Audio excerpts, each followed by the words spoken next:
नमस्कार दोस्तों, मैं अजय प्रताप आपके बीच सोशल मीडिया में आपका एक बार फिर स्वागत करता हूं एक नए विषय के साथ।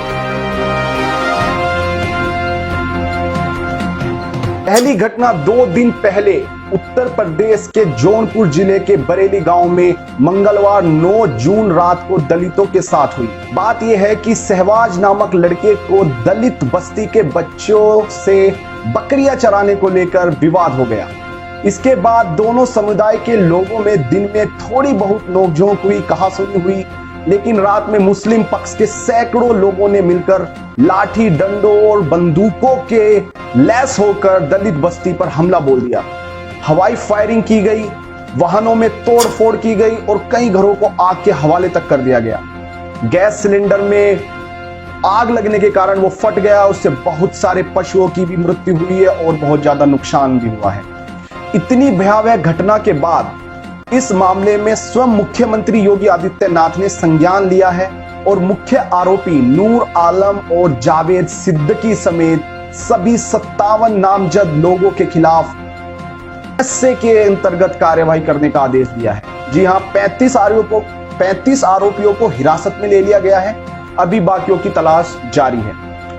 लेकिन इस घटना में आपने मेन स्ट्रीम मीडिया को गायब पाया होगा। उनका कोई भी आपने इस तरह का कोई स्टोरी या कोई एपिसोड नहीं देखा होगा। साथ में अगर आपको याद होगा कि साल भर पहले ठाकुर और दलितों के बीच सहारनपुर में भी इसी तरह का एक विवाद हुआ था। जिस तरह से मीडिया ने उस घटना को हाथों हाथ लिया था, हफ्ते भर तक स्टूडियो में बैठकर बड़ी बड़ी बहस की थी। तमाम एक्टिविस्ट सोशलिस्टों ने या फिर जय भीम मीम का नारा देने वाले और जो इस झंडे को बुलंद करके राजनीतिक रोटियां सेकते हैं, उन लोगों ने सहारनपुर में कई दिनों तक डेरा डालकर जबरदस्ती माइक लोगों के मुंह में घुसा कर स्टोरी कवर की थी। तो मेरा सवाल देश के उन राजनीतिक दलों से है, देश के उन दलित मसीहाओं से है, खुद को भगवान होने का दावा करने वाले सब घोषित रावण से है कि सभी लोग ये किस बिल में दुबक कर बैठ जाते हैं जब अत्याचारी किसी खास समुदाय से ताल्लुक रखते हैं। क्यों नहीं अपनी भीम आर्मी को लेकर जौनपुर जैसी जगहों पर कूच किया जाता है? इसलिए तो नहीं कि इस बार दोषी समाजवादी पार्टी का ऊंची पहुंच रखने वाला नेता जावेद सिद्दीकी है। मीडिया चुप है, बुद्धिजीवी चुप है और भीम आर्मी का भीम मीम का नारा देने वाले वो लोग भी चुप हैं। निष्पक्ष पत्रकार होने का ढोंग करने वाले मुंह में दही जमा कर बैठे हैं।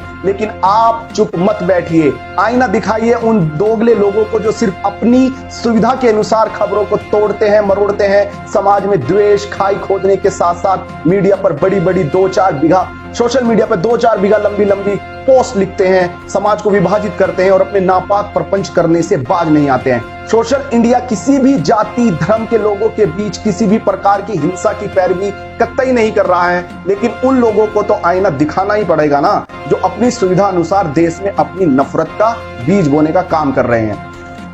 इनका सारा दलित प्रेम, पीड़ित शोषित प्रेम एक चुटकी में गायब हो जाता है जब स्याही, जब पन्ना, जो कहानी का जो पन्ने हैं उसकी स्याही दूसरे रंगों से रंगी हुई होती है। दूसरी घटना भी आज उत्तर प्रदेश के एक ऐसे ही मामले की है जो आपको सोचने पर मजबूर कर देगी कि कैसे समाज निर्माण के सबसे जरूरी स्तंभ यानी शिक्षा प्रणाली में भी ऐसा गड़बड़झाला हो सकता है जो सिस्टम को बेनकाब करने के लिए काफी। आपको पता ही है कि हाल ही में 70,000 के करीब फर्जी शिक्षक भर्ती घोटाला सामने आया है।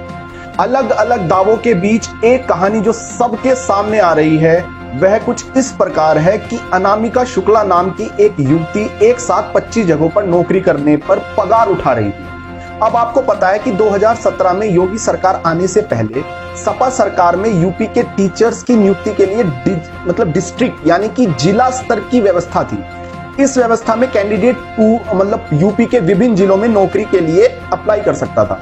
कस्तूरबा गांधी बालिका विश्वविद्यालय जो कि ये घोटाला सामने आया उसमें भी यही सिस्टम था। तो फीस 500 रुपए थी, मतलब कैंडिडेट अधिक से अधिक जिलों में अप्लाई कर देता था। अब कहानी आती है अनामिका शुक्ला नाम की एक होनहार लड़की की। इसमें एक साथ 25 जिलों में एक साथ अप्लाई किया। वह इतनी योग्य थी कि उसकी कुशाग्र बुद्धि थी, उसने सभी जिलों में मेरिट में अपना स्थान प्राप्त कर लिया और ज्वाइनिंग कर ली एक जगह और 24 जगह रह गई रिक्त। अब यहीं पर यह फर्जीवाड़ा माफिया गैंग भ्रष्टाचारी रैकेट सामने आया।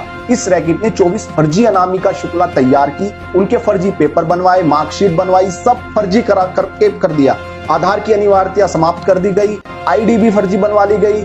अधिकारियों की नाक के नीचे, यूं कह दीजिए आंखों में धूल झोंकते हुए 24 फर्जी अनामिका शुक्लाओं को नौकरी दे दी गई।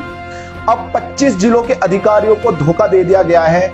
पता तो यह भी चल रहा है कि शायद ये जो अनामिका शुक्ला जो दस्तावेज थे ये एक ही जैसे थे सभी के, लेकिन अब बीएसए ने फर्जीवाड़े को सामने आने के बाद सभी दस्तावेजों की जांच के आदेश दिए हैं।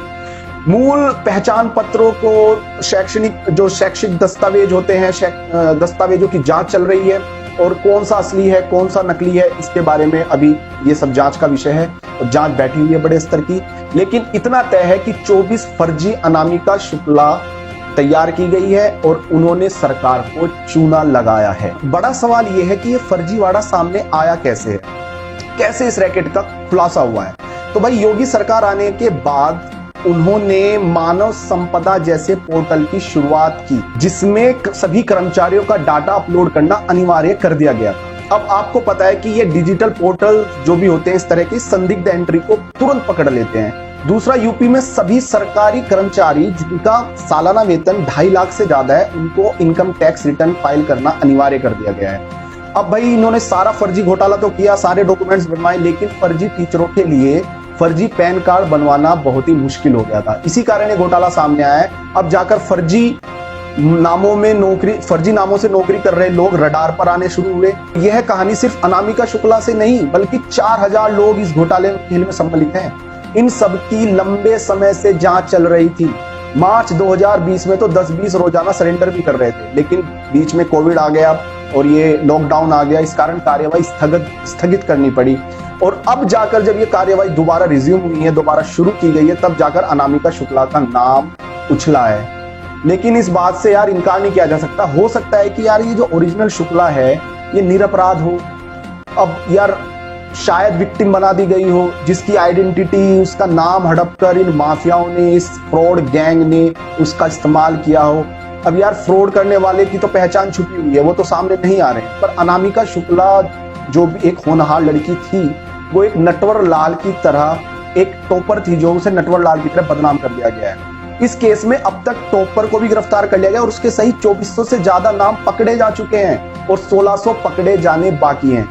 अब जांच एजेंसियों के सामने भाई यही चुनौती है कि कब जाके घोटाला शुरू हुआ था, किस सरकारों में था, क्या इस सरकार से पहले की सरकारों के साथ इसके लिंक जुड़े हुए थे, या फिर अब यार इसे पकड़ना जरूरी है, शिकंजा कसा जाना जरूरी है। भविष्य में एक एक व्यक्ति जो भी किसी भी प्रदेश का कामगार है, चाहे उद्योगपति है, चाहे लाभार्थी किसी भी तरीके का मनरेगा, नरेगा या फिर डायरेक्ट फंड ट्रांसफर जिसके खातों में भी होता है, हर तरह के लोगों को यार उनका रिकॉर्ड अब आपको डिजिटल करना ही होगा, जिससे भविष्य में इस तरह की चीजें ना रिपीट हों। मैं तो ये भी कहूंगा कि अगर सरकार जो ये उत्तर प्रदेश की सरकार 2017 में आई है, उससे पहले का अगर सिस्टम अखिलेश सरकार में डिजिटलाइज कर दिया गया होता, इस तरह के पोर्टल एक्टिव कर दिए गए होते और इनमें एंट्री अनिवार्य कर दी गई होती, मैंडेटरी कर दी गई होती, बायोमेट्रिक आ जाते देश में, पहले ही राज्य की सरकारें जाग जाएं, इस तरह घोटाले होने से पहले ही हर जगह बायोमेट्रिक हो जाता है, तो आपको पता है कि कितना ज्यादा चीजें हम कंट्रोल में कर सकते हैं।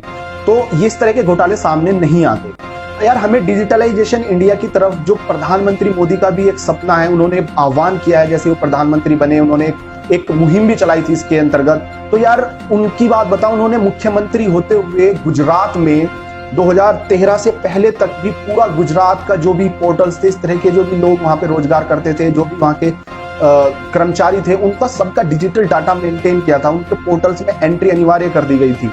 तो यार इस तरह की चीजें ये और सरकार को भी करनी चाहिए। उत्तर प्रदेश सरकार का एक घोटाला सामने आया तो और सरकारों में भी इस तरह की चीजें जरूर घटित हो रही होंगी। तो हमारा यही एक सरकार को एक मैसेज है, आप लोगों के जरिए मैं यही कहना चाहता हूं कि ये अनिवार्य कर दिया जाए, इस तरह की चीजें ना हो। और ये जो सरकार के जो भी सरकार है, चाहे उसमें उत्तर प्रदेश सरकार है, जो सरकार के नाक के नीचे जो ये घोटाले हुए हैं, अधिकारियों के नीचे जो ये घोटाले हुए हैं, इसमें उनकी जवाबदेही बनती है। इसकी उच्च स्तरीय जांच की जाए। भले ही इसमें ये जांच हो कि ये घोटाला कहां से शुरू हुआ, ये रैकेट का जो कनेक्शन है वो कहीं पुरानी सरकारों से तो नहीं है, क्या इसमें पुरानी सरकारों के वफादार अधिकारी तो शामिल नहीं है, या फिर इस सरकार का भी कोई मंत्रीगण या कोई सरकार का आदमी शामिल तो नहीं है। आज की वीडियो में इतना ही। सोशल इंडिया आपको घर में सुरक्षित रहने की अपील करता है, क्योंकि जान है तो जहान है। सुरक्षित रहिए, अपनों का ख्याल रखिए। धन्यवाद। जय हिंद, जय भारत।